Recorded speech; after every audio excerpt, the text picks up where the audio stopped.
तो आज संसद में लोकसभा स्पीकर का चुनाव होना है। 48 साल बाद ये पहला मौका होगा जब देश के संसद में लोकसभा स्पीकर का चुनाव हो रहा है। जी हाँ, 11 बजे का वक्त बताया जा रहा है जब लोकसभा स्पीकर का चुनाव होगा। इससे पहले अगर बात करें तो 1976 में चुनाव हुआ था और अब 48 साल बाद लोकसभा स्पीकर पद के लिए चुनाव होना है, यानी वोटिंग प्रक्रिया से गुजरेंगे। आपको बता दें कि जो बड़ी खबर इससे जुड़ी हुई आ रही है, थोड़ी ही देर में स्पीकर को लेकर शक्ति परीक्षण जो है वो होना है। ओम बिरला और के सुरेश ये दो उम्मीदवार हैं इस पद के लिए।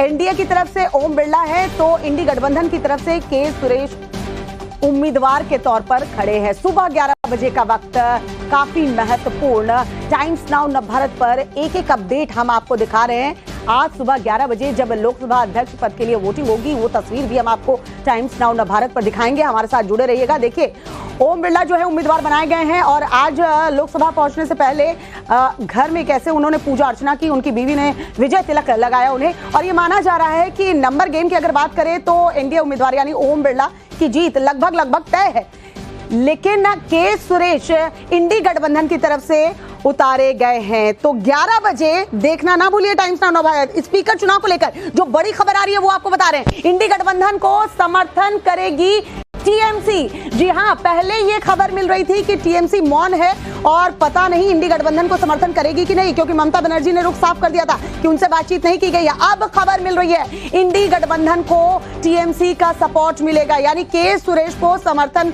दे रही है ममता बनर्जी। के सुरेश का समर्थन करने वाली। और ये हुआ कैसे? क्योंकि राहुल गांधी ने बातचीत की, फोन पर बातचीत हुई ममता बनर्जी से, 20 मिनट तक बातचीत हुई है। दरअसल ममता बनर्जी ने जैसे ही कल के सुरेश का नाम सामने आया और उन्होंने नामांकन दाखिल किया, उसके बाद टीएमसी ने अपना रुख क्लियर किया कि उनको कुछ भी पूछा नहीं गया, उन्हें ना बताया गया है और यही वजह है कि टीएमसी ने मौन धारण कर लिया था। अब ये खबर मिल रही है कि के सुरेश को अपना समर्थन देगी टीएमसी।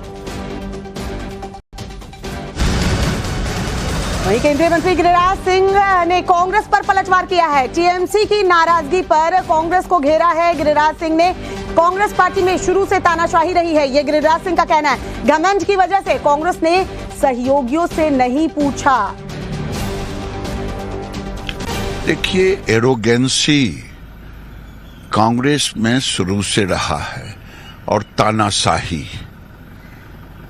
ये कांग्रेस का चरित्र रहा है और इसी कारण से उन्होंने किसी सहयोगी दल से, बड़े दलों से नहीं बात की है और यही कारण है कि उनके दलों में आंदोलनिक खींचातानी है गठबंधन में। इधर स्पीकर की वोटिंग पर किरण रिजिजू का बयान सामने आया है। कांग्रेस अपने फैसले पर दोबारा विचार करे, किरण रिजिजू ये कहते हुए पाए गए हैं। सर्वसम्मति से स्पीकर का फैसला होना चाहिए। किरण रिजिजू कह रहे हैं कि कांग्रेस को एक बार दोबारा से विचार करना चाहिए क्योंकि नंबर विपक्ष के पास नहीं है। बावजूद इसके कैंडिडेट जो है वो इंडी गठबंधन की तरफ से खड़ा किया गया है। और क्या कुछ कहा है किरण रिजिजू ने, सुनाते हैं आपको।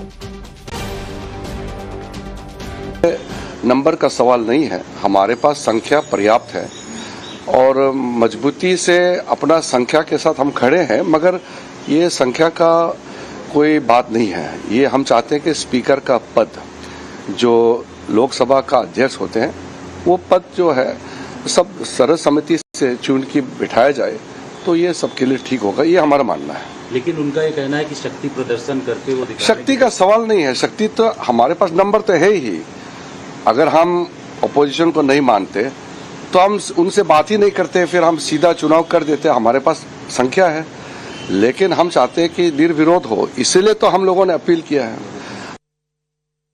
और इस बड़ी खबर पर हमारे साथ हमारे दो सहयोगी रविकांत राय और हिमांशु तिवारी हमारे साथ बने हुए हैं। सबसे पहले रविकांत, आपका रुख करते हुए, किरण रिजिजू कह रहे हैं कि देखिए शक्ति प्रदर्शन जैसी कोई बात नहीं है, नंबर तो हमारे पास है ही, लेकिन सर्वसम्मति से चुना जाना चाहिए। क्या कांग्रेस दोबारा विचार करेगी?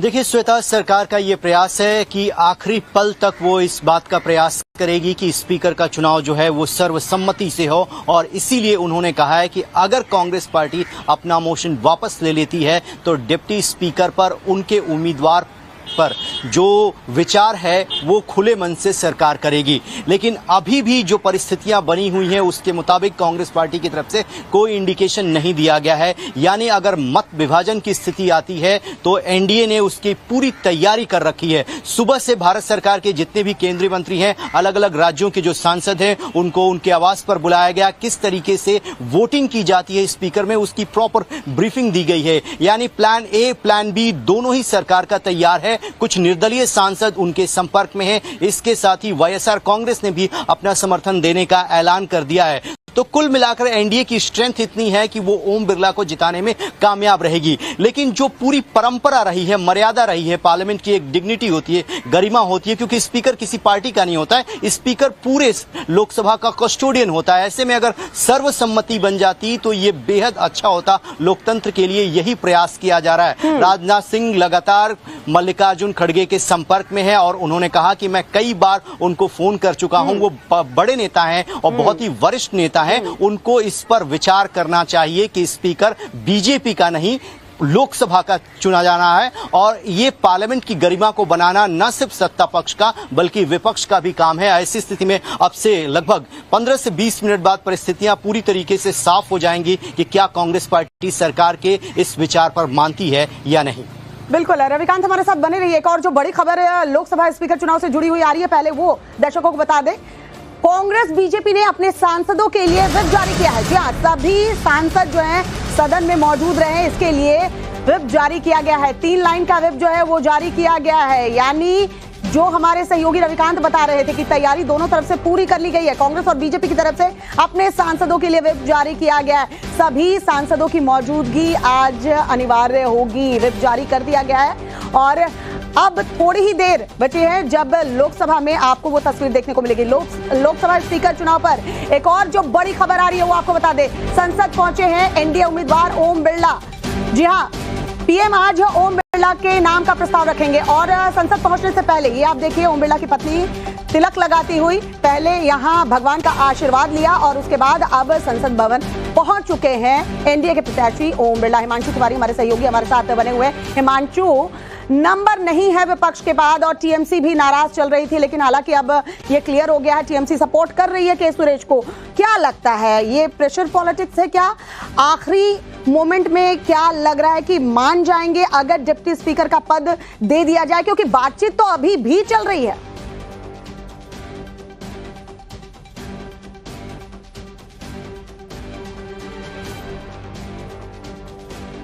हिमांशु, आपकी आवाज हम तक पहुंच नहीं पा रही है, लगता है आप म्यूट हैं। अगर आप अनम्यूट करेंगे तो आपकी आवाज हम तक पहुंच पाएगी।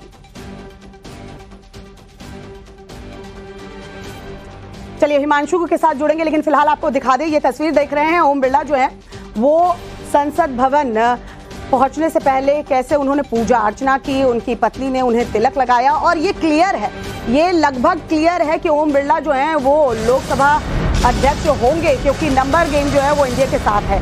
एक और जो बड़ी खबर इस वक्त आ रही है वो आपको बता दें, 7 सांसद जो हैं आज वोटिंग नहीं कर पाएंगे, वोटिंग प्रक्रिया में शामिल नहीं हो पाएंगे। 7 सांसदों में 5 सांसद इंडी गठबंधन के हैं। 7 सांसदों ने दरअसल अभी तक संसद सदस्य की शपथ नहीं ली है और यही वजह है कि वो वोटिंग प्रक्रिया में शामिल नहीं होंगे। स्पीकर चुनाव के बाद इन 7 सांसदों को शपथ दिलवाई जाएगी। तो ये 7 सांसद जो हैं, जिसमें 5 सांसद इंडी गठबंधन के बताए जा रहे हैं, 2 इस वक्त जेल में हैं, अमृतपाल और राशिद इंजीनियर, जो आज वोटिंग प्रक्रिया में शामिल नहीं होंगे। तो इन्हें जो है आज जब स्पीकर चुनाव हो जाएगा उसके बाद इन 7 सांसदों को शपथ दिलवाई जाएगी। एक बड़ी खबर जो आ रही है वो हम आप तक पहुंचा रहे हैं। हमारे सहयोगी हिमांशु का रुख कर लेते हैं। हिमांशु, आप तक आवाज अगर पहुंच रही है तो जरा बताइए। जी, ये बताइए जरा, ये क्या हो रहा है? विपक्ष को पता है कि नंबर उनके पास नहीं है, तो ये कैसी पॉलिटिक्स है? क्या प्रेशर पॉलिटिक्स है कि आखिरी मोमेंट तक तैयार हो जाए डिप्टी स्पीकर का पद देने के लिए? देखिए श्वेता, दरअसल में क्या है कि पहले की बात अलग थी लेकिन अब की बात अलग है। अब जो विपक्ष है उसके पास में नंबर है और नंबर होने के साथ में विपक्ष जो है वो जब उसने अब ये अपील की सरकार से कि आप डिप्टी स्पीकर का पद जो है उन्हें दे दीजिए, तो सर्वसम्मति से डिप्टी स्पीकर का पद विपक्ष के पास आ जाएगा और सर्वसम्मति से स्पीकर का पद जो है वो पक्ष के पास चला जाएगा। लेकिन जब सरकार ने बोला कि नहीं शर्तें नहीं होंगी, यदि आप शर्त के साथ में शर्त की बात करेंगे तो फिर बात नहीं बन पाएगी। उसके बाद में विपक्ष ने तय किया कि चूंकि उनके पास नंबर्स हैं, उनको अपने कार्यकर्ताओं को, अपने नेताओं को भी एक संदेश देना है और एक प्रकार से शक्ति प्रदर्शन करना है कि पहले का जो विपक्ष था अब उससे ज्यादा मजबूत विपक्ष है, तो वो अपनी बात को पूरी ताकत के साथ में रख रहा है। और अभी राहुल गांधी जो है, जो कि लीडर ऑफ ऑपोजिशन चुने गए हैं, वो अभी पार्लियामेंट के अंदर आए हैं। ये लेटेस्ट अपडेट मैं अपने दर्शकों को बताना चाहता हूं। तो विपक्ष जो है वो लगातार ये बताने की कोशिश कर रहा है कि उसके पास में नंबर्स हैं, अब वो भी अपनी बात को सरकार से मनवा सकता है और यदि सरकार उनकी बात नहीं मानेगी तो वो भी अपनी तरफ से कैंडिडेट खड़ा कर सकते हैं। और यही हुआ, उन्होंने अपना कैंडिडेट खड़ा कर दिया है।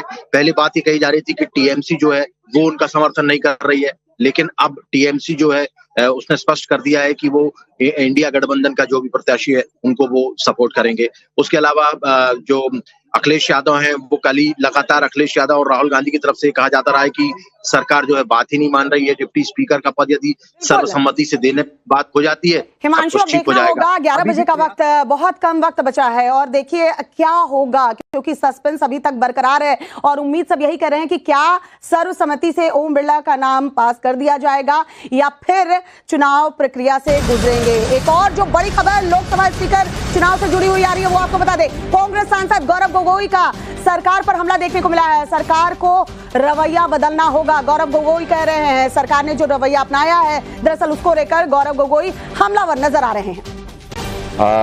देखिए, जैसे हमने कहा कि सत्ता पक्ष को अपना रवैया बदलने की जरूरत है।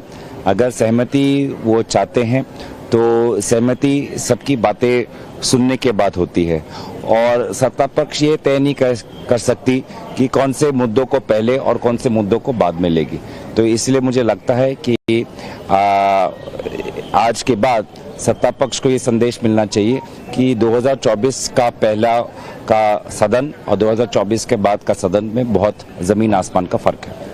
बच्चा ममता बनर्जी और अभिषेक बनर्जी का भी कहना है कि कल इंडिया ब्लॉक ने उनसे कांटेक्ट नहीं किया, उनके लोगों से कांटेक्ट नहीं हुआ अनाउंस करने से पहले नाम का, उस पर क्या कहना है?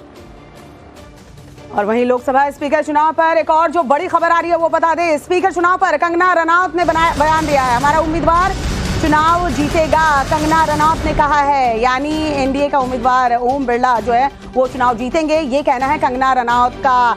बड़ी खबर लोकसभा स्पीकर चुनाव से जुड़ी हुई जो आ रही है, एक के बाद एक हम आपको बता रहे हैं। 7 नंबर की यह खबर बता रहे हैं, बड़ी खबर। स्पीकर चुनाव पर कंगना रनौत का बयान सामने आया है, हमारा उम्मीदवारी चुनाव जीतेगा, कंगना ये कह रही है। जी, स्पीकर का आज चुनाव होना है, उसको क्या कहना चाहेंगे? हम लोग वोटिंग करेंगे और हमारा कहना वही है जो हमारी पार्टी का कहना है and we are very excited, specially for me this is first time, so I am very excited. Om Birla ji के लिए क्या उम्मीदें हैं कि कैसा लग रहा है कि वो जीत जाएंगे पूरा सपोर्ट में? बिल्कुल, हम लोग ही जीतेंगे, हमारी ही पार्टी सत्ता में है तो हमारी ही पार्टी के जो स्पीकर हैं वो जीतेंगे। वो इंडिया ब्लॉक ने भी अपना कैंडिडेट उतारा हुआ है, खैर वो तो उतारेंगे ही, उनकी जो इच्छा है वो करेंगे, लेकिन हमारे आपने लेकिन क्या हुआ हो गई। Tell me. Speaker's elections and how do you see the India bloc leaders? और लगातार सांसद जो हैं संसद भवन पहुंच रहे हैं क्योंकि बहुत कम वक्त बचा है। एक के बाद एक जो बड़ी खबर आ रही है वो भी हम आपको बता रहे हैं। हिमांशु का रुख कर लेते हैं जल्दी से। हिमांशु, जरा ये बताइए, गौरव गोगोई को आपने भी सुना होगा, कह रहे हैं कि इस बार विपक्ष बहुत मजबूत है, तो क्या ये केवल संदेश देने की कोशिश है कि हमने डिप्टी स्पीकर का पद मांगा था, आपने नहीं दिया, तो हम कैंडिडेट उतारेंगे और वोटिंग प्रक्रिया होकर रहेगी? बिल्कुल, देखिए अभी हमारे सहयोगी भी बता रहे थे, रवि भी बता रहे थे और मैंने भी बताया कि इस बार स्थिति बदली हुई है। 2014 और 2019 की अपेक्षा इस बार जो विपक्ष है वो ज्यादा ताकतवर है, उनके नंबर ज्यादा हैं, वो ज्यादा मजबूत है। और जिस तरीके से उसने सरकार के सामने अपनी बात रखी, उसके बाद में सरकार ने उनकी बात सुनी नहीं, तो उन्होंने ये तय किया कि यही मौका है शक्ति प्रदर्शन करने का और ये भी जांच लेने का कि सरकार के पक्ष में कितने नंबर्स आते हैं और पक्ष में कितने नंबर्स आते हैं। और यही वजह है कि जब सरकार की तरफ से विपक्ष की बात नहीं मानी गई तो विपक्ष ने कहा कि हम अपना उम्मीदवार उतारेंगे। और अभी राजनाथ सिंह यहाँ पर पहुंच चुके हैं, गृह मंत्री अमित शाह यहाँ पर पहुंच चुके हैं, जेपी नड्डा यहाँ पर पहुंच चुके हैं। कुछ देर के बाद में यहाँ पर प्रधानमंत्री नरेंद्र मोदी भी आने वाले हैं और जो प्रोसीजर है वोटिंग का वो अब धीरे धीरे स्टार्ट होगा। लगभग 11 बजे के आसपास जो है वोटिंग प्रारंभ हो सकती है। और इंतजार हम कर रहे हैं दर्शकों दर्शक भी इंतजार कर रहे हैं, वो तस्वीरें जब सामने आएंगी संसद भवन से वो भी हम दिखाएंगे। रविकांत, जरा ये समझाइए कि ये जो आज संसद भवन में हम देखेंगे, लोकसभा में जो देखेंगे, 48 साल बाद ये ऐसा मौका है जब वोटिंग होगी, तो क्या ये अभी सिर्फ शुरुआत भर है? ये दिखाने की कोशिश की जा रही है कि देखिए अभी तो आगे और भी आपको झेलना होगा। अगर विपक्ष को नहीं सुना, अनसुना किया, तो ऐसे कई पल और आपको देखने को मिलेंगे। बिल्कुल श्वेता, आपने ठीक कहा, क्योंकि इस बार जो विपक्ष है वो 10 साल की तुलना में सबसे ज्यादा ताकतवर है और कांग्रेस पार्टी बेहद उत्साह में है। कल ही लीडर ऑफ ऑपोजिशन जो है राहुल गांधी को चुना गया है, तो आप समझिए कि चाहे वो सीबीआई डायरेक्टर की नियुक्ति हो, सब जगह लीडर ऑफ ऑपोजिशन जो है वो बैठता है और प्रधानमंत्री जब भी इस तरीके की बैठक बुलाएंगे तो राहुल गांधी का आमना सामना प्रधानमंत्री से होगा। इसीलिए ये उत्साह और ये तल्खी दोनों तरफ से देखी जा रही है।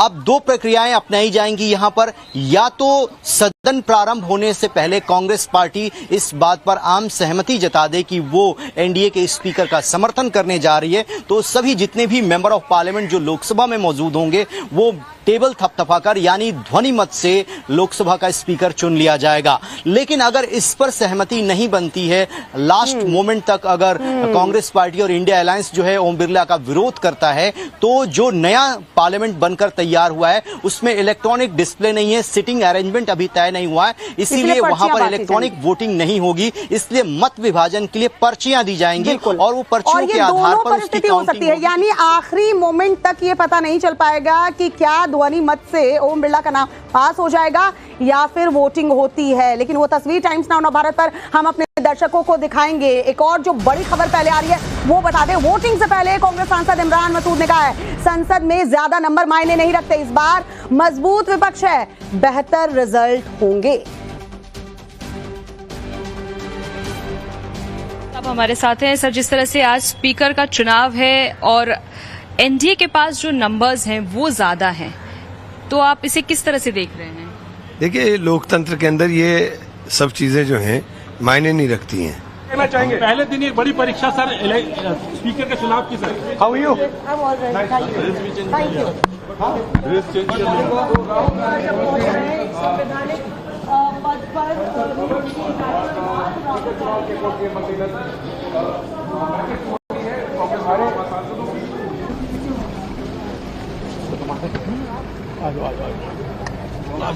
सर प्रणाम सर। लाइए, नमस्कार। इतनी फाइल मत दीजिए सर सर अभी कुछ नहीं बोलेंगे सर। अपील कर रहे हैं, सरकार ने अपील करी है, बोलेंगे सरकार ने अपील करी है कि वापस ले लें नॉमिनेशन। अभी कुछ नहीं बोलेंगे, अभी हम अपने लीडर्सों से बात करेंगे, उसके बाद बोलेंगे। उनको बधाई और विपक्ष को साथ लेकर के चले। सर अयोध्या पूरा नरक बना हुआ है, जिस पानी जो है नाले का पानी जो है आप नरक कह सकते हो, मैं नहीं कह सकता हूँ, लेकिन जो हालत है वो नगर निगम की वजह से हुई सर। जल जमाव हो गया है। एक्साइटेड है आप सर एनओपी के तौर पे? आप जो नेता विपक्ष बन गए, पहला दिन है आपका राहुल जी, और पहले दिन ही कहना चाहेंगे पहले दिन एक बड़ी परीक्षा सर स्पीकर के चुनाव की sir. How are you? Congress MP Imran Masood साहब हमारे साथ हैं सर, जिस तरह से आज स्पीकर का चुनाव है और एनडीए के पास जो नंबर्स हैं वो ज्यादा हैं, और ये तस्वीरें हम लगातार आपको दिखा रहे हैं संसद भवन परिसर से। ये देखिए अमित शाह जो हैं, गृह मंत्री अमित शाह पहुंचे हैं। इसके पहले राहुल गांधी जब पहुंचे थे संसद, उसकी तस्वीरें आपने देखी, और अखिलेश यादव जब पहुंचे तो उसकी तस्वीरें देखी। नेता प्रतिपक्ष बनने पर बधाई तो दी और साथ ही कहा विपक्ष को साथ लेकर चले।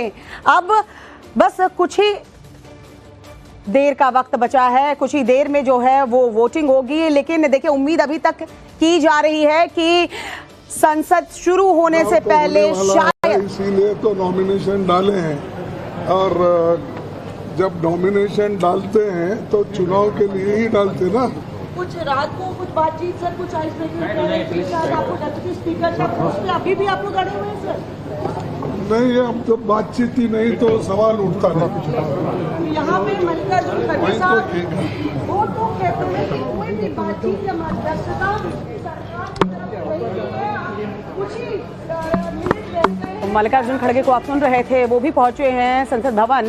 पूछा गया जब कि क्या ऐसा हो सकता है नॉमिनेशन जो फाइल किया है वो वापस ले लिया जाए, लेकिन उन्होंने कहा कि कुछ भी बातचीत नहीं हुई है और जब पर्चा दाखिल किया जाता, नामांकन दाखिल किया जाता, तो जाहिर सी बात है चुनाव के लिए ही किया जाता है। यानी अभी भी जिस बात को लेकर चर्चा हो रही थी कि आखिरी वक्त तक शायद नॉमिनेशन जो दाखिल किए हैं के सुरेश ने वो वापस ले लिया जाए, ध्वनि मत से ओम बिरला का नाम जो है वो पास हो जाए लोकसभा अध्यक्ष पद के लिए, लेकिन अब ऐसा लग नहीं रहा है। यानी पर्चियां बट सकती हैं, पर्चियां बटेंगी या ध्वनि मत से नाम पास होगा, जो भी स्थिति रहेगी। तस्वीर सबसे पहले टाइम्स नाउ भारत पर हम आपको दिखाएंगे। हमारे रिपोर्टर इस वक्त ग्राउंड पर मौजूद हैं और देखिए ये शक्ति परीक्षण एक तरीके से। राहुल गांधी, अखिलेश यादव संसद पहुंच चुके हैं, तस्वीरें टाइम्स नाउ भारत पर हमने आपको दिखाई। राजनाथ सिंह भी पहुंच चुके हैं और अमित शाह भी पहुंच चुके हैं। मल्लिकार्जुन खड़गे की पहुंचने की तस्वीर भी हमने आपको दिखाई।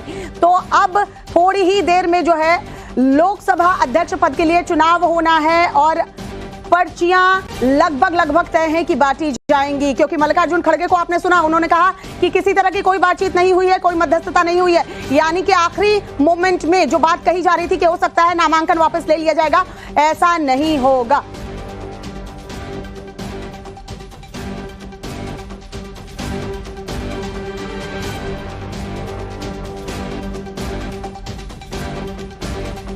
तो लोकसभा अध्यक्ष पद के लिए चुनाव होना है और इससे जुड़ी एक अपडेट हम बिना ब्रेक के आपको टाइम्स नाउ भारत पर बता रहे हैं। हमारे सहयोगी रविकांत और हिमांशु इस वक्त हमारे साथ लगातार बने हुए हैं। रविकांत, आपका रुख करते हुए मल्लिकार्जुन खड़गे को सुना आपने, उनका साफ तौर पर कहना था कि अगर नामांकन दाखिल हुआ है तो जाहिर सी बात है चुनाव के लिए हुआ होगा और हमसे किसी ने कोई तरह की बात नहीं की है। यानी जो आप कह रहे थे दो बातें, उसमें से एक तो खारिज हो जाती है, अब पर्चियां बंटना तय है। बिल्कुल श्वेता, कांग्रेस पार्टी के राष्ट्रीय अध्यक्ष हैं मल्लिकार्जुन खड़गे। जब उनसे पूछा गया तो उन्होंने साफ तौर पर कहा कि अगर हमने अपना उम्मीदवार उतारा है इसका मतलब हम चुनाव चाहते हैं, इसीलिए हमने अपना उम्मीदवार उतारा है। यानी एक बात बिल्कुल साफ हो गई कि ओम बिरला को लेकर सर्वसहमति जो है वो नहीं बन पाई और यहां पर डिवीजन की नौबत जो है अब से कुछ ही देर बाद आने वाली है। जैसे ही लोकसभा की प्रोसीडिंग प्रारंभ होगी, एक सम्मति से ये चुनाव होता तो हमेशा बेहतर होता, क्योंकि स्पीकर सबके हैं। लेकिन बहुत अचंभे की बात है कि इस बार विपक्ष ने कंसेंसस को कंडीशनल कर दिया। ना तेलंगाना में, ना कर्नाटक में, ना तमिलनाडु में, कहीं पर भी इंडी अलायंस ने डेप्यूटी स्पीकर ऑपोजिशन को नहीं दिया। अपना ही स्पीकर रखा, अपना ही डेप्यूटी स्पीकर रखा। लेकिन यहाँ पर इनकी हिपोक्रेसी, उनके दोहरे मापदंड दिख रहे हैं। और एक बहुत अजीब सी बात है, मैं पूछना चाहती हूँ, के सुरेश जी इतने अनुभवी सांसद हैं, 8 बार के सांसद हैं, तो विपक्ष ने उनको नेता प्रतिपक्ष क्यों नहीं घोषित करा? उनको एक ऐसे चुनाव में क्यों धकेल दिया जहाँ पर वो जानते हैं कि इंडिया अलायंस के पास एडिक्वेट नंबर्स नहीं हैं? अरविंद किया गया है। इसके अलावा अगर बात करें तो सीबीआई दिल्ली एक्साइज मामले में भी हो सकता है कि अरेस्ट हो, इस तमाम सारी चीजों को लेकर कैसे देखते हैं तमाम? अपने राजनीतिक स्वार्थ के लिए आम आदमी पार्टी ने चुनाव में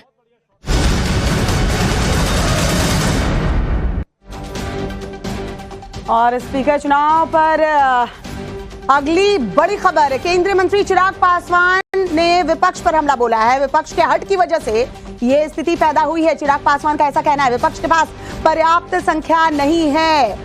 पर्याप्त संख्या नहीं होते हुए भी चुनाव प्रक्रिया से विपक्ष जो है वो गुजरना चाहता है। तो ये जो स्थिति है वो विपक्ष की वजह से पैदा हुई है, उसकी हट की वजह से पैदा हुई है, ये कहना है चिराग पासवान का।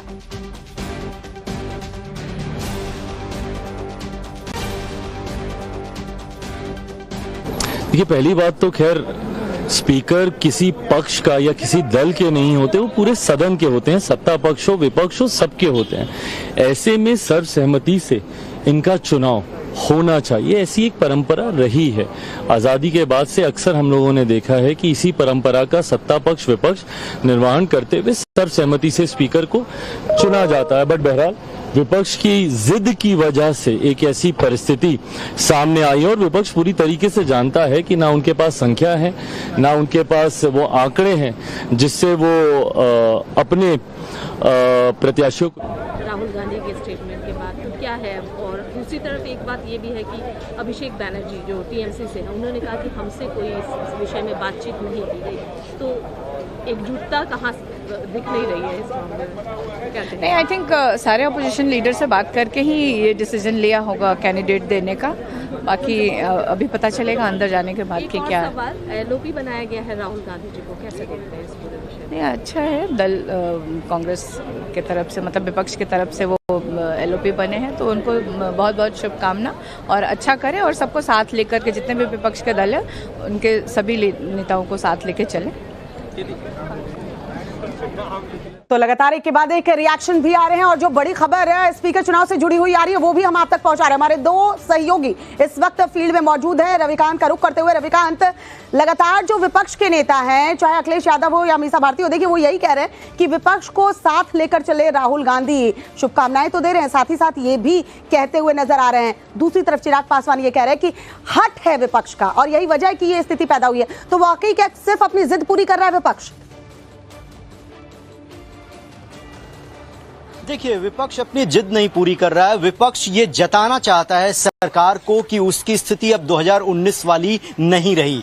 वो जो है अपने सहयोगी दलों के साथ सरकार बनाने में कामयाब रहे हैं, लेकिन इंडिया अलायंस का जो नंबर है वो बढ़ा है। ऐसे में सरकार किसी भी डेमोक्रेसी में किसी भी फैसले पर एक तरफा डिसीजन वो ले और उसको ऑपोजिशन मान जाए, अब ये होने नहीं देंगे। और इसीलिए आक्रामक तरीके से राहुल गांधी ने पहली बार आकर इतनी बड़ी जिम्मेदारी स्वीकार की है। लीडर ऑफ ऑपोजिशन बनाया गया है। यानी लीडर ऑफ ऑपोजिशन जब सदन के अंदर होता है और वो अगर किसी भी बात पर सत्ता पक्ष से सहमत न हो तो उनकी बात को रखने का पूरा अधिकार होता है। और विपक्ष यही जता रहा है कि हम आपके मनमाने ढंग से लिए गए फैसले को मानने के लिए तैयार नहीं है। विपक्ष ने यह कहा कि अगर स्पीकर पर आप सर्वसहमति चाहते हैं तो हम आपके स्पीकर को सपोर्ट करने के लिए तैयार हैं, लेकिन आप भी कमिटमेंट कीजिए कि डिप्टी स्पीकर का पद जो है वो पहले दिया जाए। हालांकि ऐसी कोई परंपरा रही नहीं है, कोई ऐसा प्रावधान नहीं रहा है, लेकिन अब डिक्टेशन दिया जा रहा है, टर्म्स कंडीशन बताए जा रहे हैं। अब इस मुसीबत को झेलना होगा सरकार के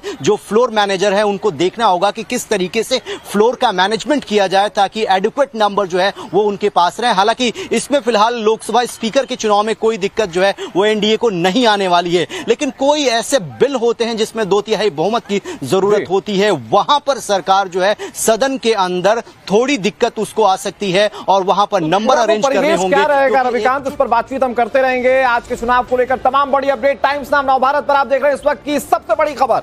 स्पीकर चुनाव पर ब्रेकिंग नंबर 20।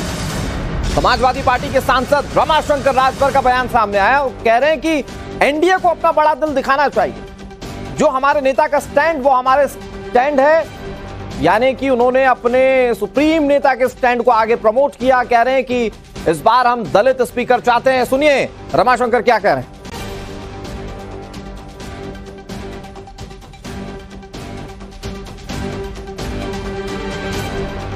रमाशंकर राजभर जी हमारे साथ हैं। सर, जिस तरह से आज आप लोग की बैठक भी है, स्पीकर का चुनाव भी है, एनडीए के पास ज्यादा नंबर्स हैं, फिर भी जिस तरह से अलायंस की तरफ से कांग्रेस जो है अपना उम्मीदवार उन्हें खड़ा किया स्पीकर के तौर पे, कैसे देख रहे हैं आज का दिन? देखिए, स्पीकर के चुनाव को विवादित बनाया सत्ता पक्ष ने। जब हमेशा से परंपरा रही है कि डिप्टी स्पीकर विपक्ष का होगा तो इसमें सत्ता को पहल करना चाहिए था। अगर सत्ता पहल नहीं करती है तो विपक्ष अपना काम करेगा, मजबूती के साथ लड़ेगा और इसको भाजपा और एनडीए को ये जवाब देना पड़ेगा कि एक दलित सांसद जो 8 बार के सांसद हैं उनको वो सबसे योग्य व्यक्ति हैं और उनको हम लोग स्पीकर बनाने के लिए प्रयास करेंगे और सत्ता पक्ष के साथ लड़ाई लड़ा जाएगा।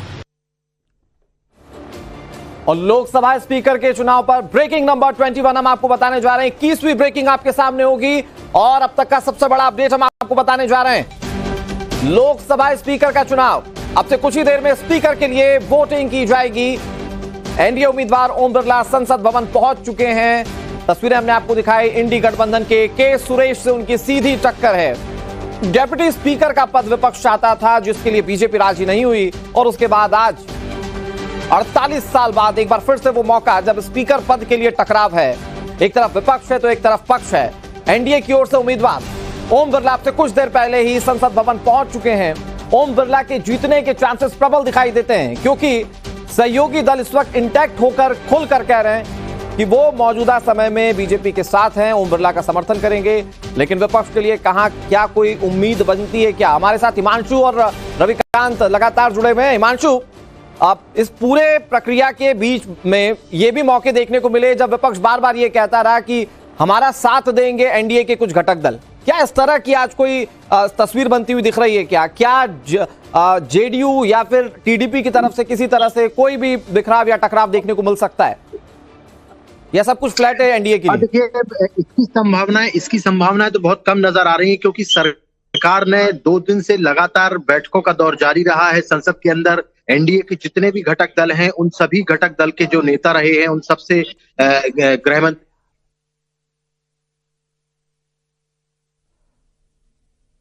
और इस वक्त आप लोकसभा की कार्यवाही देख रहे हैं। ये लोकसभा की कार्यवाही आज बहुत इंपॉर्टेंट है, क्योंकि आज स्पीकर पद के लिए चुनाव होने जा रहा है। ओम बिरला एक तरफ, दूसरी तरफ के सुरेश, जो कि इंडिया अलायंस की ओर से उम्मीदवार बनाए गए हैं। देखिए, अगर आप एनडीए की बात करें तो एनडीए का पूरा नंबर गेम क्या है? 293, तो उसके पास घटक दल मिलाकर पूरे सांसदों की संख्या दिखती है। इसमें वाईएसआरसीपी को अगर जोड़ दें तो 4, और अदर्स जो कि उम्मीद की जा रही है, जो कि एनडीए का साथ देंगे, तो कुल मिलाकर 300 सांसदों का पूरा नंबर इस वक्त मौजूदा सरकार के पास दिखता है स्पीकर पद के लिए। लेकिन विपक्ष दरअसल इस बार के चुनाव में यह दिखाना चाहता है कि पहले जैसे संसद का स्वरूप नहीं रहने वाला, जितने भी फैसले होंगे वो उतने आसान नहीं रहने वाले, चाहे वो स्पीकर पद का ही क्यों ना हो। विपक्ष से जब बात की थी राजनाथ सिंह ने, तो उस वक्त डेप्यूटी स्पीकर का पद अपने पास रखने की बात कही थी विपक्ष ने, जिस पर सहमति नहीं बनी। तो आज आप ये कार्यवाही देख रहे हैं जिसमें स्पीकर पद के लिए चुनाव होना है। जरा देखिए सदन की कार्यवाही live.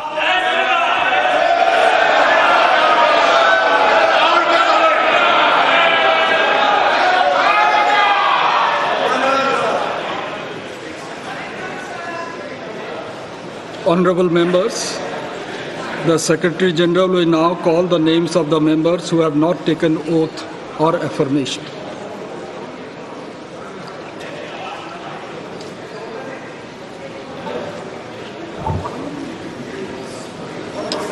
Jammu and Kashmir, Shri Abdul Rashid Sheikh.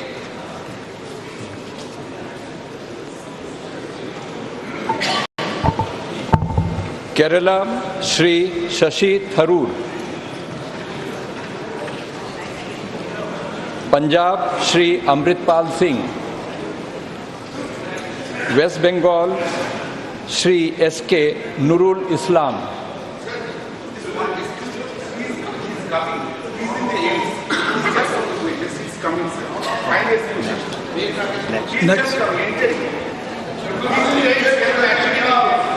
Next.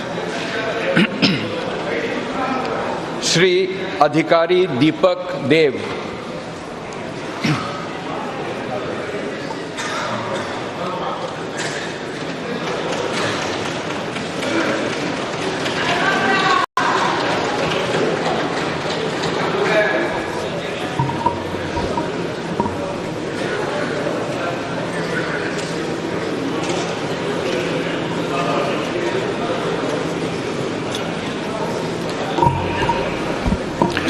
নমস্কার, আমি দীপক অধিকারী দেব লোকসভার সদস্য নির্বাচিত হইয়া ঈশ্বরের নামে শপথ করিতেছি যে আমি বিধি দ্বারা প্রতিষ্ঠিত ভারতের সংবিধানের প্রতি প্রকৃত বিশ্বাস ও আনুগত্য পোষণ করিব।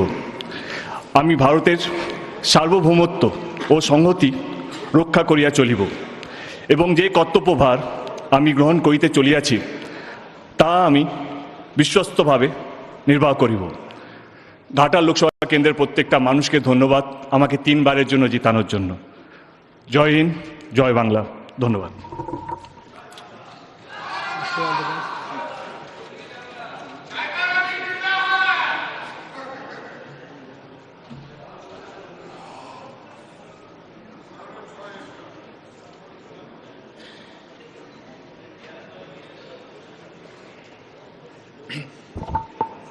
Shri Shatrughan Prasad Sinha.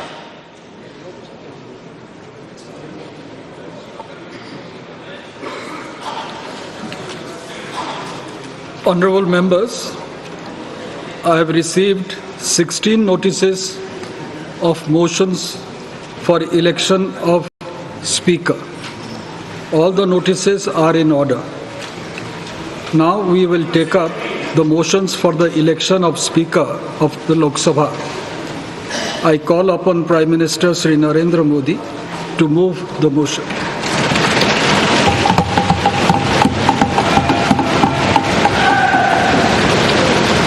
महोदय, मैं प्रस्ताव करता हूं कि श्री ओम बिरला जी, जो इस सभा के सदस्य हैं, को इस सभा के अध्यक्ष के रूप में चुना जाए।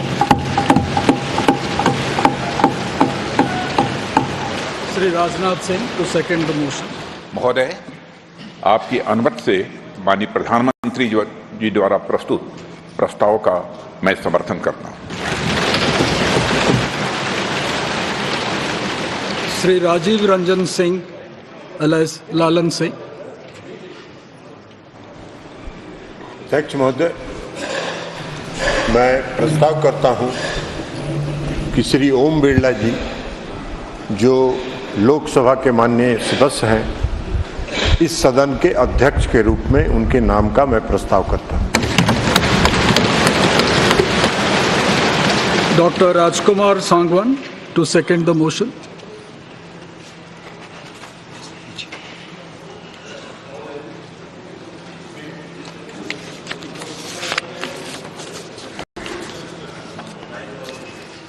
चल रहा है। महोदय, मैं श्री ओम बिरला जी, जो इस सदन के सदस्य हैं, उनको अध्यक्ष के रूप में अपना समर्थन देता हूं। श्री जीतन राम मांझी।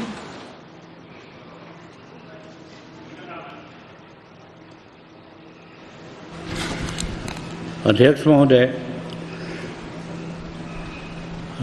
हम श्री ओम बिरला जी को, जो मेंबर के हाउस हैं, उनको स्पीकर के रूप में चुनने के लिए प्रस्ताव देता हूं।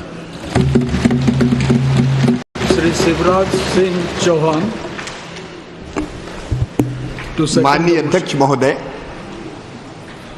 माननीय प्रधानमंत्री जी द्वारा प्रस्तुत प्रस्ताव का माननीय जीतन राम मांझी जी द्वारा प्रस्तुत प्रस्ताव का मैं समर्थन करता हूं। Shri Amit Shah.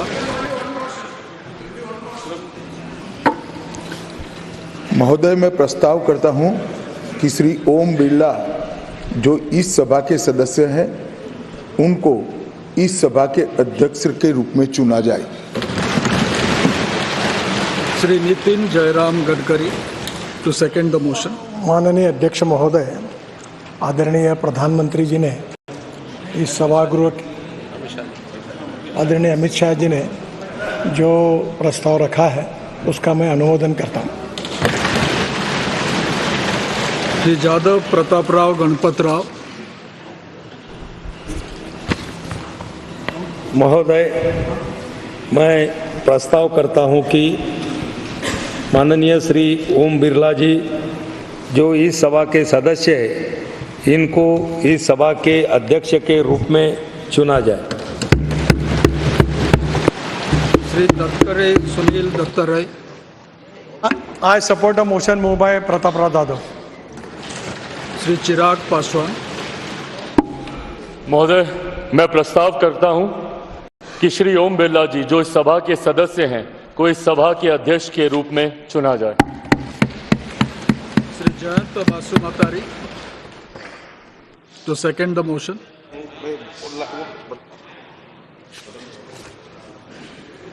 I rise to second the move by Sri Chirag Paswan that Sri Om Birla, a member of the House, be chosen as the Speaker of the House. Thanks. Sri H.D. Kumaraswamy. I propose Sri Om Birla ji for the Speaker elections. Sri Balashwari Vallavaneni. As a Speaker of this House. Shri Kinjarapu Ram Mohan Naidu.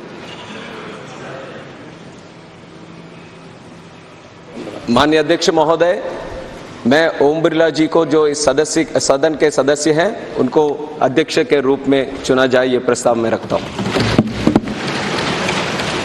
Shri Labu Krishna Devarailu.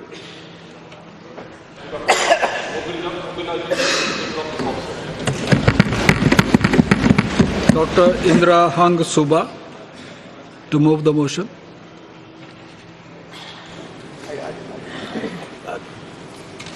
I rise to move the motion that Sri Om Birla, a member of this House, be chosen as the Speaker of this House.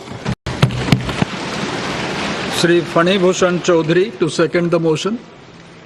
Speaker, sir, I second the motion. Srimati Anupriya Patel. अध्यक्ष महोदय, मैं प्रस्ताव करती हूं कि श्री ओम बिरला जी जो इस सभा के सदस्य हैं उनको इस सभा के अध्यक्ष के रूप में चुना जाए। श्री किशन पाल। श्री कृष्ण पाल। महोदय, मैं इसका समर्थन करता हूं। Shri Arvind Ganpat Sawant to move the motion.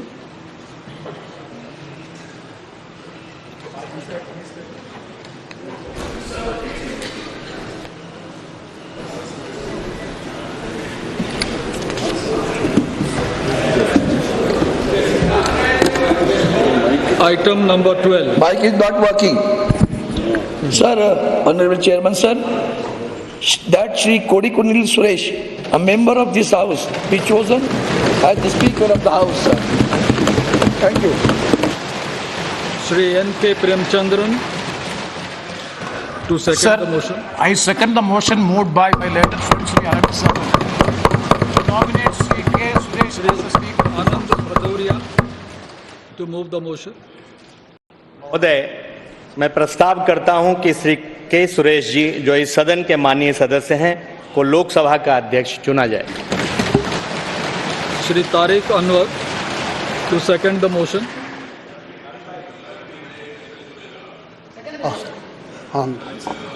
महाशय, जो प्रस्ताव अभी रखा गया है के सुरेश जी के लिए उनको सदन का अध्यक्ष चुना जाए, मैं उसका समर्थन करता हूँ। Shrimati Supriya Sule. So I Wait. So I would like to move the motion that Shri Kodikunil Suresh, as a member of the House, to be chosen as the Speaker of the House. Shrimati कानीमोड़ी Karunanidhi. Sir, I second the motion moved by Supriya Suleji to choose Kodikunil Suresh as the Speaker of the House.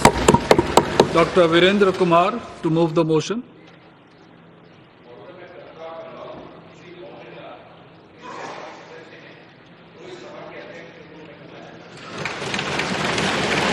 Shri Joel Oram to second the motion. मेरा साथी वीरेंद्र कुमार जी ने जो प्रस्ताव दिया है उसको मैं समर्थन करता हूं। Professor S.P. Singh Baghel.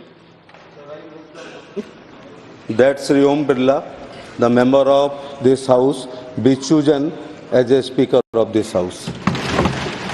Shri Pankaj Chaudhary to second the motion. महोदय, मैं प्रोफेसर S.P. सिंह बघेल जी के प्रस्ताव का समर्थन करता हूं। श्रीमती अन्नपूर्णा देवी to move the motion. मैं प्रस्ताव करती हूं कि श्री ओम बिरला जो इस सभा के सदस्य हैं उनको इस सभा के अध्यक्ष के रूप में चुना जाए। Shrimati Kamaljeet Sherawat to second the motion. आदरणीय महोदय, मैं इस प्रस्ताव को सेकंड करती हूँ। I now put the motion moved by Sri Narendra Modi and seconded by Sri Rajnath Singh to the vote of the House. The question is that Sri Om Birla, a member of this House, be chosen as the Speaker of this House.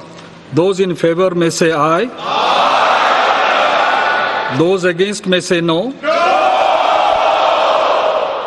I think the ayes have it. The ayes have it.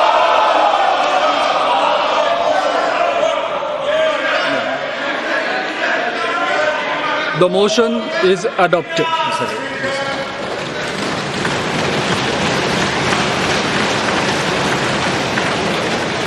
Shri Om Birla is declared elected as the Speaker of this House.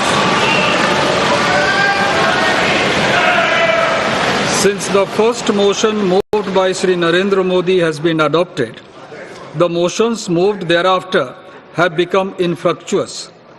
I invite Shri Om Birla to occupy the chair.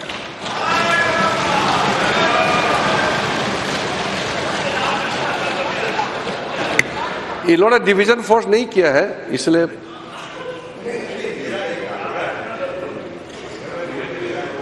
We have already crossed that stage.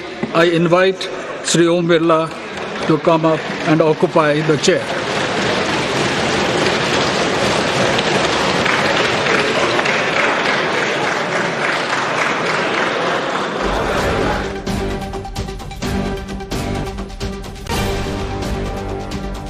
तो ये बड़ी खबर आपको बता दें, ओम बिरला लोकसभा के speaker चुन लिए गए हैं।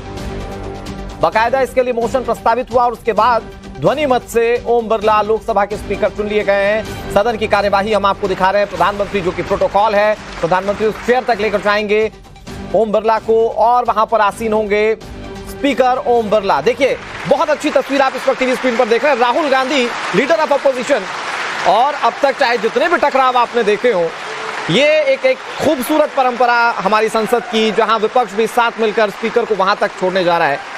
जो स्पीकर होता है उसके लिए अपने आगे बैठे हुए सारे सांसद जो हैं वो बराबर होते हैं, और ऐसे में स्पीकर को उनके पद पर आसीन करने के लिए ले जाते हुए संसदीय कार्य मंत्री किरण रिजिजू को आप देख रहे हैं, Rahul Gandhi, leader of opposition. और चूंकि प्रधानमंत्री नरेंद्र मोदी ने यह प्रस्ताव रखा था कि उन्हें स्पीकर बनाया जाए, वो खुद उन्हें वहां पर चेयर पर आसीन होने के लिए छोड़कर आ रहे हैं। ये तस्वीर आपके सामने टीवी स्क्रीन पर। अब तक इस पूरे लोकसभा स्पीकर के इलेक्शन को लेकर टकराव की स्थिति थी। विपक्ष कह रहा था कि हम अपना उम्मीदवार उतारेंगे ही, क्योंकि डेप्यूटी स्पीकर के पद की मांग की गई थी विपक्ष की ओर से। लेकिन वहां पर भारतीय जनता पार्टी, या यूं कहिए कि एनडीए सरकार ने इस मांग को विपक्ष का नहीं माना। चुनाव हुआ और चुनाव के बाद स्पीकर पद पर आसीन होते हुए एक बार फिर से ओम बिरला, ये तस्वीर आपके सामने टीवी स्क्रीन पर। और ओम बिरला यहां से क्या कहते हैं, ये देखिए, हाथ जोड़कर सभी का अभिवादन स्वीकार कर रहे हैं। हालांकि सदन की कार्यवाही से एक चीज और साफ हो गई है, जो लगातार एनडीए के घटक दलों को लेकर सवाल विपक्ष उठाता रहा। Honorable Speaker, sir, before the business could begin, I would like to thank Sri Bhartuhari Mehtab, who has discharged his duties as Speaker pro tem. He has completed entire proceedings of oath and affirmation very smoothly within 2 days until the election of the Honorable Speaker this morning. I profusely thank him on behalf of the government and Honorable Prime Minister also. I also thank the panel of chairpersons for their valuable contribution.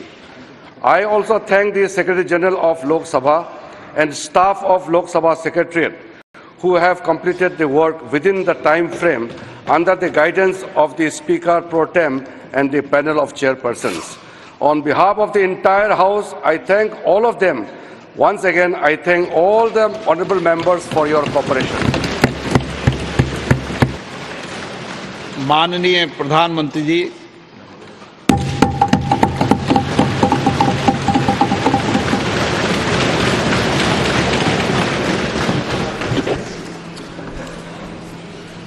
आदरणीय अध्यक्ष महोदय,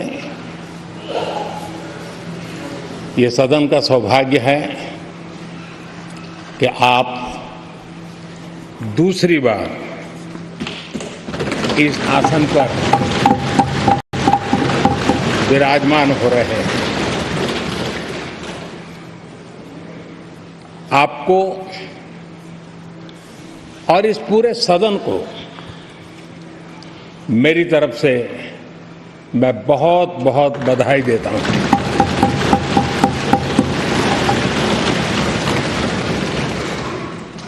आदरणीय अध्यक्ष जी, मेरी तरफ से आपको शुभकामनाएं हैं, लेकिन इस पूरे सदन की तरफ से भी आपको अनेक अनेक शुभकामनाएं। अमृत काल के इस महत्वपूर्ण कालखंड में दूसरी बार इस पद पर विराजमान होना बहुत बड़ा दायित्व आपको मिला है और आपका 5 वर्ष का अनुभव और आपके साथ हम लोगों का 5 साल का अनुभव, हम सबका विश्वास है कि आप आने वाले 5 साल हम सबका मार्गदर्शन भी करेंगे और देश की आशा अपेक्षाएं पूर्ण करने के लिए ये सदन अपना दायित्व निभाने में आपकी बहुत बड़ी भूमिका रहेगी। आदरणीय अध्यक्ष जी, हमारे शास्त्रों में कहा गया है कि विनम्र और व्यवहार कुशल व्यक्ति सफल सहज रूप से होता है और आपको तो उसके साथ साथ एक मीठी मीठी मुस्कान भी मिली हुई है। आपके चेहरे को ये मीठी मीठी मुस्कान पूरे सदन को भी प्रसन्न रखती है। मुझे विश्वास है आप हर कदम पर नए प्रतिमान, नए कीर्तिमान गढ़ते आए हैं। 18वीं लोकसभा में स्पीकर का कार्यभार दूसरी बार संभालना ये अपने आप में एक बड़ा नया रिकॉर्ड बनते हम देख रहे हैं। श्री बलराम जाखड़ जी वो पहले ऐसे अध्यक्ष थे जिन्होंने 5 साल कार्यकाल पूरा करके फिर दोबारा उनको स्पीकर बनने का अवसर मिला था। उसके बाद आप हैं जिन्हें 5 साल पूर्ण करने के बाद दोबारा इस पद पर आसीन होने का अवसर मिला। गत 20 साल का एक ऐसा कालखंड रहा है कि ज्यादातर स्पीकर या तो उसके बाद चुनाव नहीं लड़े हैं या तो जीत करके नहीं आए हैं। आप समझ सकते हैं कि स्पीकर का काम कितना कठिन है कि उसके लिए दोबारा जीतना मुश्किल हो जाता है, लेकिन आप जीत करके आए हैं, इसके लिए एक नया इतिहास आपने गढ़ा। आदरणीय अध्यक्ष जी, इस सदन में ज्यादातर हमारे सभी माननीय सांसद आपसे परिचित हैं, आपके जीवन से भी परिचित हैं और पिछली बार मैंने इस सदन में आपके संबंध में काफी कुछ बातें रखी भी थी और मैं आज उसको दोहराना नहीं चाहता हूं, लेकिन मैं एक सांसद के रूप में और हम सभी सांसद के रूप में आप जिस प्रकार से एक सांसद के नाते काम करते हैं, ये भी जानने योग्य है और बहुत कुछ सीखने योग्य है। मुझे विश्वास है कि आपकी कार्यशैली एज ए सांसद भी हमारे जो फर्स्ट टाइमर सांसद हैं, हमारे युवा सांसद हैं, उनको जरूर प्रेरणा देगी। आपने अपने कार्यक्षेत्र में, संसदीय क्षेत्र में स्वस्थ मां और स्वस्थ शिशु एक कमिटमेंट के साथ जो अभियान चलाया है और सुपोषित मां, इस अभियान को आपने जिस प्रकार से अपने क्षेत्र में प्राथमिकता देकर के खुद को इन्वॉल्व करके किया है, वो वाकई प्रेरक है। आपने कोटा के ग्रामीण क्षेत्रों में हॉस्पिटल ऑन व्हील्स, ये भी एक मानव सेवा का उत्तम काम जो राजनीतिक कामों के सिवाय करने वाले कामों में आपने चुना है, वो भी अपने आप में गांव-गांव लोगों को स्वास्थ्य सेवाएं पहुंचाने में मदद कर रहा है। आप नियमित रूप से गरीबों को कपड़े, कंबल, मौसम के अनुसार छाता की जरूरत है छाता, जूते, ऐसी अनेक सुविधाएं समाज के आखिरी तबके के जो लोग हैं उनको खोज करके पहुंचाते हैं। खेलों में प्रोत्साहन देना आपके क्षेत्र के युवकों में ये आपने एक प्राथमिकता के रूप से काम उठाया है। आपके पिछले कार्यकाल में 17वीं लोकसभा में मैं कहता हूं कि संसदीय इतिहास का वो स्वर्णिम कालखंड रहा है। आपकी अध्यक्षता में संसद में जो ऐतिहासिक निर्णय हुए हैं, आपकी अध्यक्षता में सदन के माध्यम से जो सुधार हुए हैं, ये अपने आप में एक सदन की भी और आपकी भी विरासत है। और भविष्य में 70वीं लोकसभा के संबंध में जब विश्लेषण होंगे, उसके विषय में लिखा जाएगा तो भारत के भविष्य को नई दिशा देने में आपकी अध्यक्षता वाली 70वीं लोकसभा की बहुत बड़ी भूमिका रही है। आदरणीय अध्यक्ष जी, 17वीं लोकसभा में नारी शक्ति वंदन अधिनियम 2023, जम्मू कश्मीर पुनर्गठन विधेयक, भारतीय न्याय संहिता, भारतीय साक्ष्य बिल, भारतीय नागरिक सुरक्षा संहिता, सामाजिक सुरक्षा संहिता, digital personal data protection bill, मुस्लिम महिला विवाह अधिकार संरक्षण विधेयक, transgender persons protection of rights bill, consumer protection bill, direct tax, विवाद से विश्वास विधेयक, सामाजिक, आर्थिक और राष्ट्रीय महत्व के ऐसे कितने ही महत्वपूर्ण ऐतिहासिक कानून 17वीं लोकसभा में आपकी अध्यक्षता के अंदर इस सदन ने पारित किए हैं और देश के लिए एक मजबूत नींव बनाई है। जो कार्य आजादी के 70 साल में नहीं हुए, आपकी अध्यक्षता में इस सदन ने इसको करके दिखाया। आदरणीय अध्यक्ष जी, लोकतंत्र की लंबी यात्रा में कई पड़ाव आते हैं। कुछ अवसर ऐसे होते हैं जब हमें कीर्तिमान स्थापित करने का सौभाग्य मिलता है। 17वीं लोकसभा में उपलब्धियां, मुझे पूरा विश्वास है देश आज भी और भविष्य में उसका गौरव करेगा।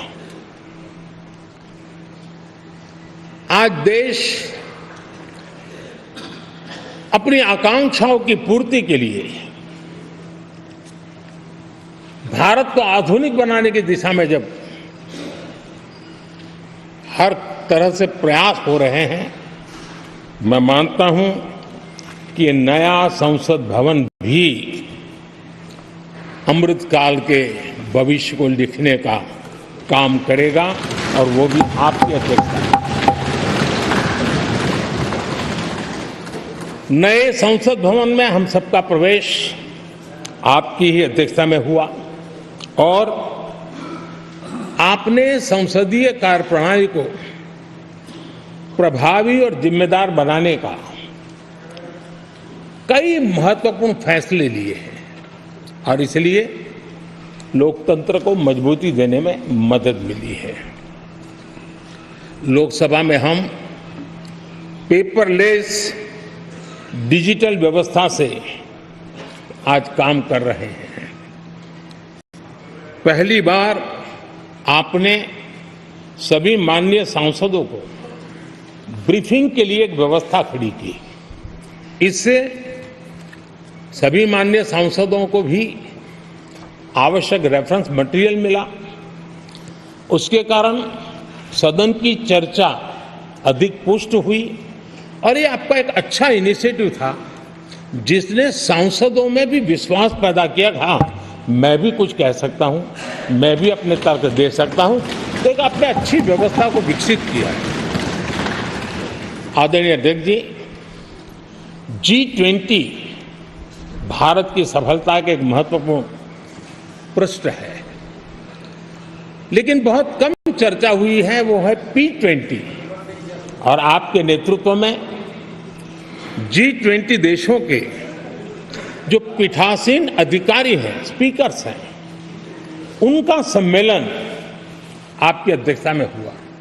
और अब तक P20 के जितने सम्मेलन हुए उसमें ये ऐसा अवसर था कि दुनिया के सर्वाधिक देश आपके निमंत्रण पर भारत आए और बहुत ही उत्तम प्रकार के निर्णय उस समिट में हुए और उसने विश्व में भारत की लोकतंत्र की जो प्रतिष्ठा है उसको गौरव देने में बहुत बड़ा रोल अदा किया है। आदरणीय अध्यक्ष जी, ये हमारा भवन ये सिर्फ 4 दीवारें नहीं है। हमारा ये संसद 140 करोड़ देशवासियों की आशा का केंद्र है।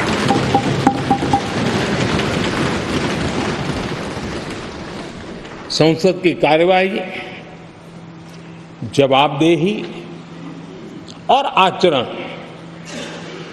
हमारे देशवासियों के मन में लोकतंत्र के प्रति जो उनकी निष्ठा है उसको और अधिक मजबूत बनाता है। आपके मार्गदर्शन में 17वीं लोकसभा उसकी प्रोडक्टिविटी 25 साल के हाईएस्ट लेवल पर 97% रही और इसके लिए सब माननीय सदस्य तो अभिनंदन के अधिकारी हैं, लेकिन आप विशेष अभिनंदन के अधिकारी हैं। कोरोना जैसे मुश्किल कालखंड में आपने हर सांसद से व्यक्तिगत फोन पर बात करके उनका हाल पूछा। कहीं किसी सांसद की बीमारी की खबर आई तो आपने सदन के अध्यक्ष के नाते व्यक्तिगत रूप से उसकी चिंता की और वो सभी दल के सांसदों से जब मुझे सुनने को मिलता था मुझे बड़ा गर्व होता था कि जैसे आप इस सदन के परिवार के मुखिया के रूप में उस कोरोना कालखंड में भी व्यक्तिगत चिंता करते थे। कोरोना काल में भी आपने सदन का काम रुकने नहीं दिया। सांसदों ने भी आपके हर सुझाव को सर आंखों पे चढ़ाया। किसी को ऊपर बैठने के लिए कहा तो वो वहां जाके बैठा, किसी को दूसरे जगह पे जाके बैठने के लिए कहा तो वो भी बैठा, लेकिन देश के काम को किसी ने रुकने नहीं दिया।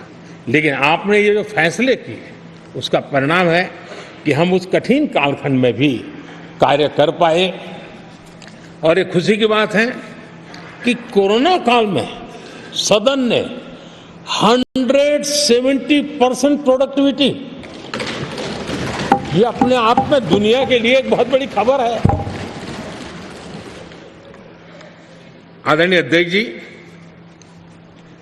हम सब चाहते हैं कि सदन में आचरण, सदन के नियमों का पालन हम सब करें और आपने बड़े सटीक तरीके से संतुलित करके और कभी कभी कठोरता के साथ भी फैसले लिए हैं। मैं जानता हूं कि ऐसे निर्णय आपको पीड़ा भी देते हैं, लेकिन सदन की गरिमा और व्यक्तिगत पीड़ा के में आपने सदन की गरिमा को पसंद किया और सदन की परंपरा को बनाने का प्रयास किया। ये साहसपूर्ण काम के लिए भी आदरणीय अध्यक्ष जी आप अभिनंदन के अधिकारी हैं। मुझे विश्वास है आदरणीय अध्यक्ष जी, आप तो सफल होने ही वाले हैं, लेकिन आपकी अध्यक्षता में यह 18वीं लोकसभा भी बहुत सफलतापूर्वक देश के नागरिकों के सपनों को पूर्ण करेगी। मैं फिर एक बार आपको इस महत्वपूर्ण दायित्व के लिए और देश को विकास की नई ऊंचाइयों पर ले जाने वाले इस सदन की अध्यक्षता के लिए हृदय से बहुत बहुत शुभकामनाएं देता हूं, बहुत बहुत बधाई देता हूं। श्री राहुल गांधी जी।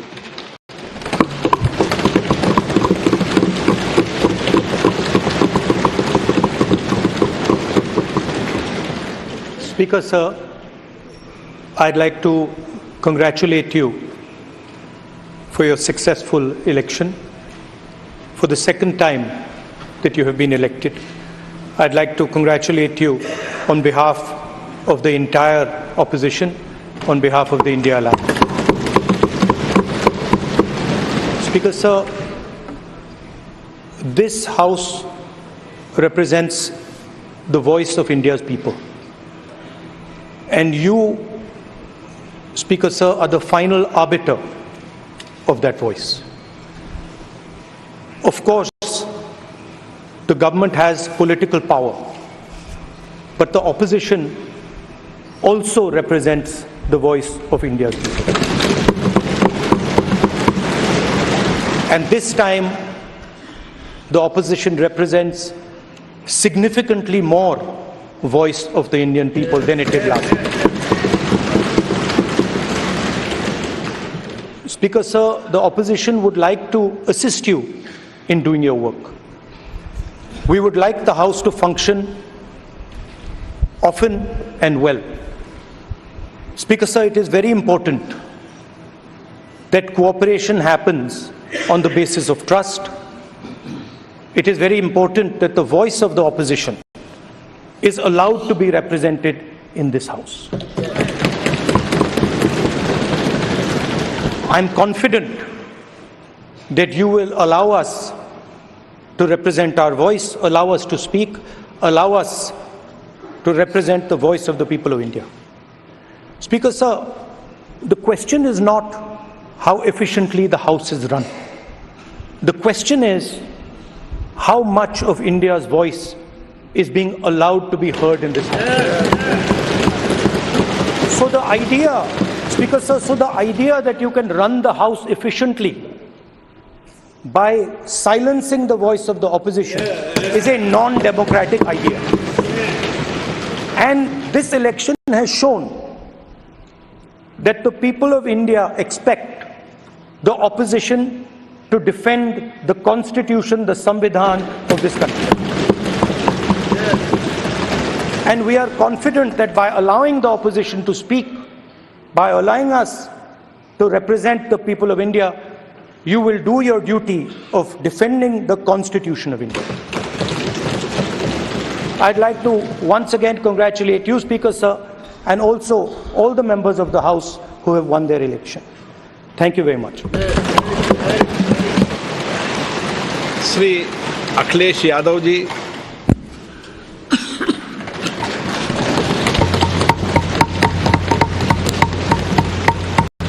लोकसभा के नवनिर्वाचित अध्यक्ष जी को मैं बहुत बहुत बधाई और शुभकामनाएं देना चाहता हूं। जहां प्रधानमंत्री जी और हमारे साथी लीडर ओपोजिशन ने आपको बधाई दी है, वहीं मैं भी उनसे जुड़ करके आपको बधाई देना चाहता हूं। आप इस सदन के स्पीकर दोबारा चुने गए हैं।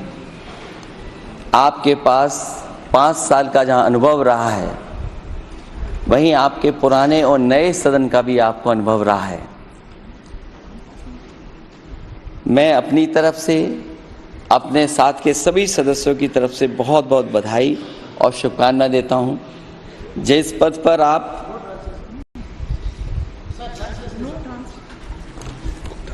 जिस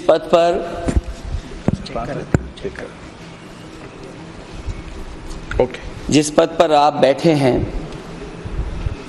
इससे बहुत गौरवशाली परंपराएं जुड़ी हुई हैं और हम सब यही मानते हैं कि बिना भेदभाव के आगे बढ़ेगा और लोकसभा के अध्यक्ष के रूप में आप हर सांसद और हर दल को बराबरी का मौका और सम्मान देंगे। निष्पक्षता इस महान पद की महान जिम्मेदारी है आप लोकतांत्रिक न्याय के मुख्य न्यायाधीश की तरह बैठे हैं। हम सबकी आपसे अपेक्षा है कि किसी भी जनप्रतिनिधि की आवाज दबाई न जाए और ना ही निष्कासन जैसी कार्रवाई दोबारा सदन की गरिमा को ठेस पहुंचाएं। आपका अंकुश विपक्ष पे तो रहता ही है, लेकिन आपका अंकुश सत्ता पक्ष पे भी रहे।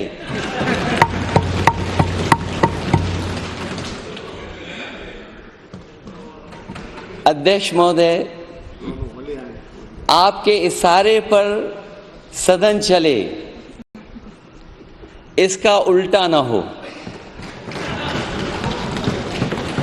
हम आपके हर न्याय संगत फैसले के साथ खड़े हैं। मैं एक बार फिर आपको इस अध्यक्ष पद पर बैठने के लिए बहुत बहुत बधाई देता हूं। मैं सदन में पहली बार आया हूं, ये नए सदन में।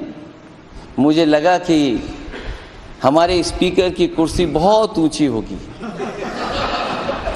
क्योंकि मैं जिस सदन को छोड़ के आया हूं, अध्यक्ष जी, उसकी कुर्सी बहुत ऊंची है। उस समय भी मैं अध्यक्ष जी किसको कहूं कि ये कुर्सी और ऊंची हो जाए।